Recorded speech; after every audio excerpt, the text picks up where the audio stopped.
Greetings from Chicago. This is Munira Zahabi. I am the CEO and founder of Gizmet Ventures.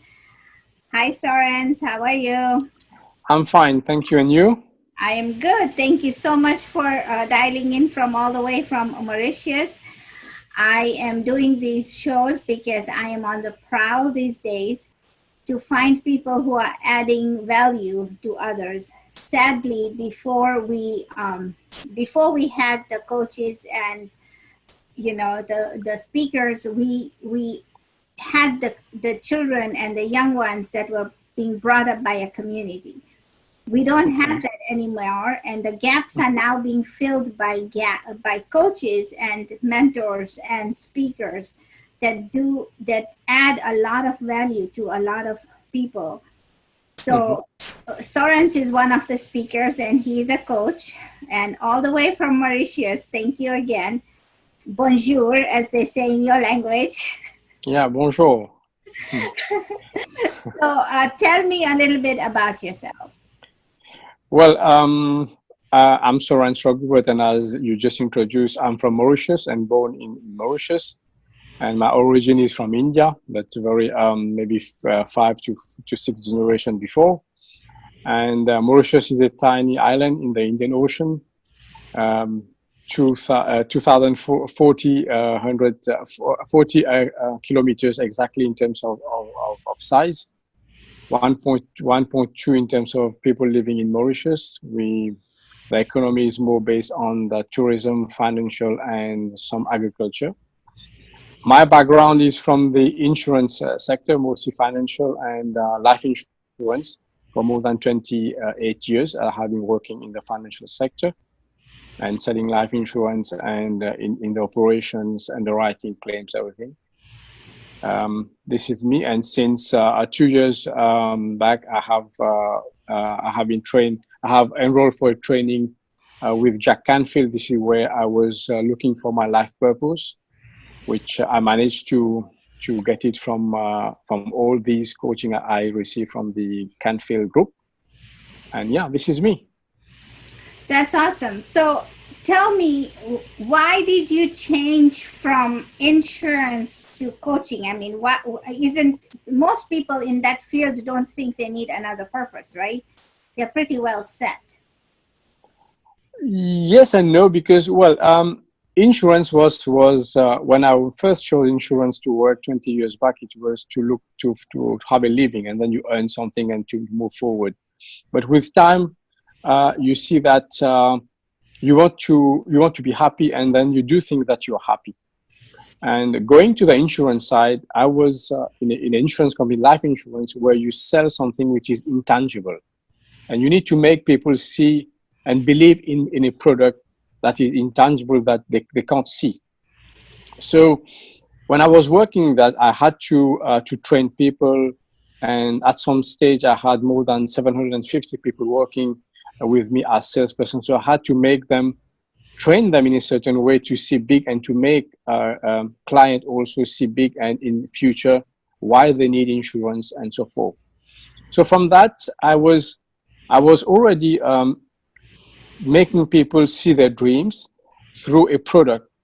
And with time, I realized that, especially for the graduate which I was recruiting, it was, for me, it was clear that they don't have a direction. And this is where I started all these training and started to train people so that they know their direction in future, their purpose. And my life purpose after a few years, after so many years working in insurance, is to read, learn, and share. Why read, learn, and share? Because I realized that our youngsters, they don't have direction, and they don't read a lot, and they don't know what to read, where to get things that will make them know their life purpose. It's not only about academics or just have a job, but they need to be happy when they're moving forward. And for the time being, as I did, I'm grateful to share with you. I have been able to introduce the success principle and also the life purpose, knowing your life purpose, to more than 450 people in Mauritius and also in Botswana. where I was working for some years with the young graduates, and also trying to give them their pathways for them to achieve what they really want. It's not about what people are telling them to do. Okay, so but you have a choice on which coaches to pick, right? Why did you pick Jack Canfield? I've chosen Jack Canfield because he's also sharing. And if I go back to the book that he wrote, The Success Principle is based on more than 40 years of experience putting it together. And this, you have it in one book. And I asked myself, why not picking up on that 40 years of experience and then share it to people? And in a certain way, also add value in me also trying to do lots of research and doing lots of research work about people behavior and about how to make people live their life, as I said earlier, and then to have their life purpose. And this is helping me. And why not me also join Jack Canfield and then share with people? Everything has changed, and you will see that nowadays we have lots of things which have been invented to give us time. We have microwave, we have fridge, we have car, we have airplane. But the thing that people always complain about time, they don't have time, and they don't have enough time to do things, what they want to do. This combination is quite tricky. First, they don't have time, and second, they say they don't have time to do what they want. When you ask them, what do you want to achieve in life? They don't know. They want to live a standard life, but they also, in a certain way, want to try to be happy. And in my country, and also where I was working in Botswana, especially in mainland Africa, I've noticed that there's a lot of potential in our youngsters. This is where my focus is. Lots of potential, but unfortunately, they don't have a guide. This is where my coaching and my training, I'm trying to add value to them. And I believe that I'm currently doing it, and I'm happy on the feedback that I received from all these 450 people which have introduced and making them know their life purpose, and it is working. So I received good feedback. Then I say, okay, I need to continue. This is where, after 18 years working, 28 years working in the insurance sector, so I want to change it slowly in terms of moving in coaching and then enlightening people to know their life purpose and to live a proper life. That's awesome, because you are one of the other. I've interviewed quite a few people, and I know there's about 4 people who are doing the same thing. And okay. They are targeting the young folks because, like you said, that they haven't got any direction. So why do you think kids today, I mean, I grew up in Africa, I mean, and you are in part of Africa as well, and Botswana is in the middle of Africa. So central of Yes. Africa. So my question then is, how is it that we grew up with some principles and now the kids don't have any? Why do you think that is? Well, we grew up, we were surrounded with our parents, and our parents at that time, there was no easy life, and it was not like the internet, you just press a button and have all the information. Currently, we have lots of information, but not all the information are good. And I believe that, and I've noticed that our youngsters, they don't know how to choose the good information which will make them move forward. So there is too many things, and they can't digest. They don't know which one is good, which one is bad. So this is where we need to create and train the future generation so that they will be able to train others, because it's about starting, and we cannot. I'm sure that I won't be able to share all these principles to all of them. But if I manage to do some, and this will make a difference, and that quantity, that number which I'm going to share with them, so they will do their part. And if you're saying that there is 4 people that you have interviewed is doing the same thing, which means that some people are thinking about the same direction, because we believe that this is the new generation and will be the new leaders, and we have lots of problems around the world, and they will be better prepared to face all these challenges in future. Because people who are getting old, unfortunately, we are also getting old. I'm also getting old. I don't have that much time to have some lots of impact. But the youngsters, they have still on average, they have at 30 to 40 years that they can take charge of the future generation. And also what our parents have bring to us, have educated us. So we need to share with our youngsters. Otherwise, there will be a dead end, and they won't know about the culture. They won't know about what was happening previously, and how they will have to understand how to make a living. It's not about just press a button and then have everything onto internet, and they believe that their life is around that social media, which is not. You bring up very good points, because it does, you don't want to start with the nation, you want to start one life at a time, and the transformation is going to be awesome, because that one person can then convert a few others, and then it's going to become a domino effect. And so Correct. So let me ask you this: when did you decide? When did you decide that you wanted to learn more? I mean, you may have touched on it, but go ahead and repeat that for me, because you're in industry. You're always looking. There are some people I know, because they lived in, they've done the same job for 35 years, and they hate it, literally hate it, and they don't want to do anything else. But then there are some people like you and me who are very antsy, if you will, and you learn something else, now you want to learn some more, and first you learn and get everything in your job that you've learned, and now you want to create something else. And that happened to me as well, because I capped out on my job and there was nowhere else to go. So you start looking for something else. That happened to me. Was that thirst there for you as well?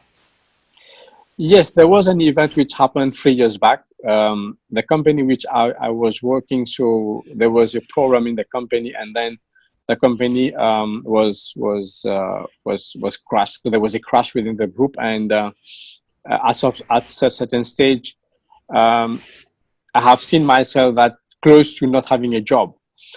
And this is where I thought that, okay, it was only my plan. And what about the plan B?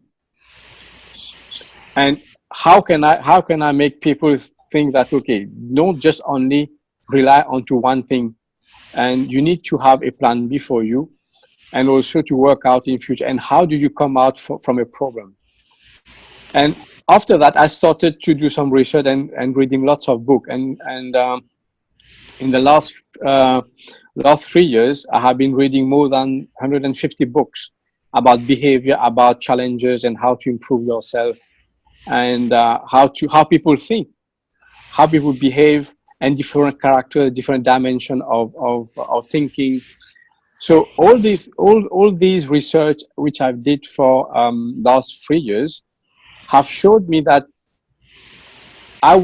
these are the feedback, and it was a message for me that the company had a problem. So I had to change myself and reinvent myself into a new dimension and a new one. But of course, I cannot forget or just put back that 28 years of job which I was experiencing, which I had. So this is where I'm lucky to work in an insurance company where I was selling a promise to people.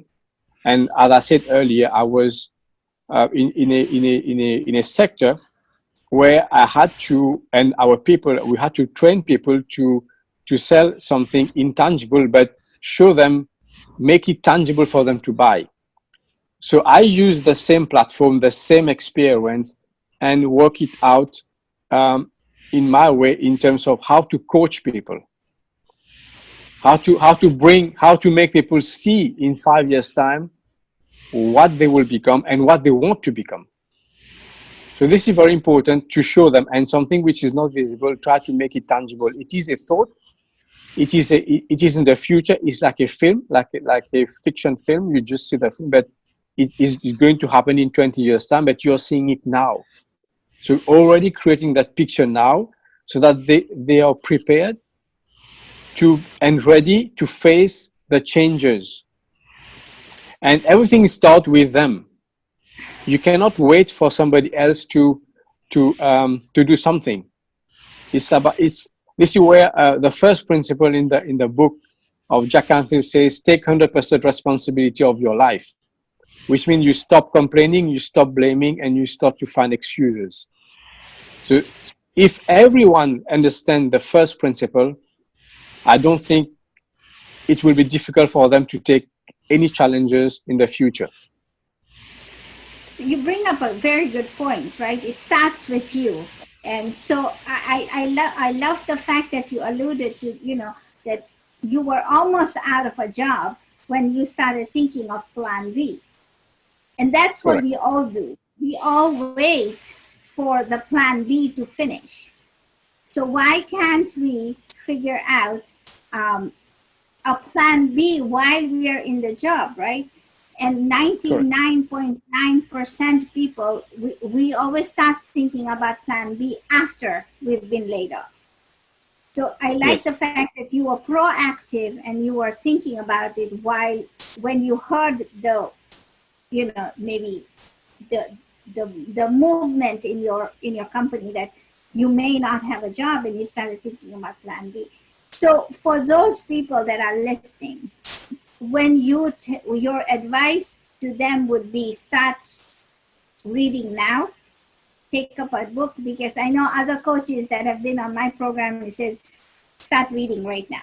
Just take a book on self-development. Doesn't matter who the author is, but if it's something, just pick it up and read. Now you said you read 150 books in 3 years? Yes. Do you remember the content of all of those books? I don't remember everything, the content, but what I see in all the books that I have been reading is that there's a subset which every books have the same. At least there is one common factor. At least all the books that I'm reading, the common factor is about everything starts with your thought. You need whatever you think. This is you, as one of the book of late Dr. Wayne Dyer. Change your thought, change your life. That's true. This is very important. Your mindset. So everything is about your mindset. Whenever you're facing any difficulties, you have a choice. You have a choice to complain. You have a choice to blame others. You have a choice to make excuses. But as I said earlier, if you take 100% responsibility of your life, and you should ask yourself, what are the things that you did not know before that event? What are the yellow alerts that you have ignored that now you're in a current position? I did the same mistake when I was working for a company for the same company for 18 years. And initially I had in mind to retire with the company. And few occasions, there were some yellow alerts that something is not working properly. But I decided to ignore all these yellow alerts. Unfortunately, after some time, there was a problem. So then, who I need to blame? Yeah, 1 second. Tell me how these yellow alerts came to you. I mean, there wasn't a sign, right? How did they come to you? So because I'm waiting, I'm going to share this for other people so they can also be aware of those yellow signs when they see them. Mm-hmm. Well, when I say yellow alert in terms of you, let's say some people say they put it in terms of gut feelings. Okay. When you're working in a company, I give you an example. If you're working in a bank, and then you have some people questioning that outside that there is some some transaction which is being done in your bank which is not correct, and you try to defend it without knowing, innocently you just defend that bank. So the yellow alert was that people was talking around saying to you that, maybe your bank is having some difficulties. The financial expert is saying that your bank is not investing the money. And then you say, no. I work with the bank, but I know I've talked to my finance guy, to the chief investment officer. They said to me, the bank is working correctly. But the fact that there is a rumor outside, these are the one example of the yellow alerts. Okay. Another one, if I can give an example, is that if let's say, if a girl met a boy in a bar for the first time, and then after a year or two, so they have known each other, and they got married. So the first yellow alert is that how can you complain for that boy that he's drinking, because where did you met him first? It was in a bar. Yes. So people don't go in a bar just to take a Coke. They go in a bar because they will drink. So then all these things, this is another example about yellow alert. So something that which you know about it. So now how can you say that you don't know? And also feedback. You get feedback from your friends, you get feedback from the news, you get feedback from internet, anything. These are the feedback that you get, but you need to listen to that. You need to analyze. Don't just ignore everything. Yes, some of them might be rumors, but you don't ignore. You need to just analyze. Don't just push it right away.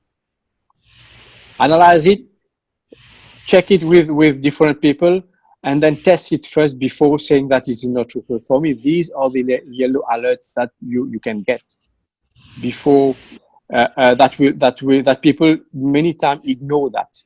And when they ignore that, sometimes it is too late. You're right, because these signs come to us, so it's not a yellow sign, but you are aware of them when you're looking, but the thing is, sometimes we just ignore them, right? The gut feeling, yes, or the obvious is, like you said, the bar. So then we ignore that. Then we and then we use the blame game to create to find the solution. We just blame it on others. Yes. And I realize that, and I understand what you're saying, and that makes a lot of sense. That makes a lot of sense. So what I'm hearing you say is for people, two people that are listening, is that one, start creating your start with yourself, change your mindset, because that one change can become a positive impact in your life.